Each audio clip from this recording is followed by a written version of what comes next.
Right. ఇక్కడ నెలకు 3 రోజులు శానిటైజేషన్ స్పెషల్ డ్రైవ్. హైదరాబాద్ మహానగరాన్ని కాలుష్య రహితంగా తీర్చిదిద్దాలి. ప్లాస్టిక్ను పూర్తిగా నిషేధించాలి. చెరువులు, నాలాలు, చెత్త డంపింగ్ ఏరియాల వద్ద సీసీ కెమెరాలు.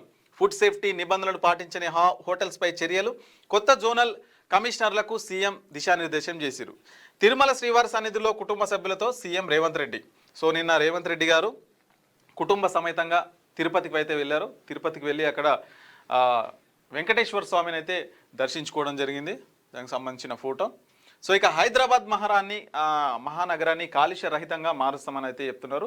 ప్లాస్టిక్ వాడొద్దని అయితే ఆదేశాలు అయితే ప్లాస్టిక్ను పూర్తిగా నిషేధించాలని చెప్పేసి చెప్తున్నారు. ఇక చెరువులు, నాలలు, చెత్త డంపింగ్ ఏరియాల వద్ద సీసీ కెమెరాలు అయితే ఏర్పాటు చేస్తారట. సో ఈ ప్లాస్టిక్ ప్రతిసారి ప్రస్తావన వచ్చినప్పుడు ప్లాస్టిక్ గురించి దీన్ని నిషేధించాలి అని అంటారు.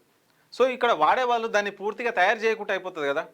ఆ తయారు చేసే కంపెనీలు ఏవైతే ఉంటాయో ఇప్పుడు ప్లాస్టిక్ కవర్స్ ఉంటాయి, వాటిని తయారు చేయకుండా ఉంటే ఎవరు వాడరు కదా. అక్కడనేమో కంపెనీలలో తయారు చేయమని చెప్పేసి అక్కడ పర్మిషన్ ఉంటుంది. ఇక్కడికి లోపలికి వచ్చినాకనే వాడొద్దని అంటారు. ఇది విచిత్రమైన రూల్స్ ఉంటాయి, కొన్ని అర్థం కాని విషయాలు ఇవన్నీ.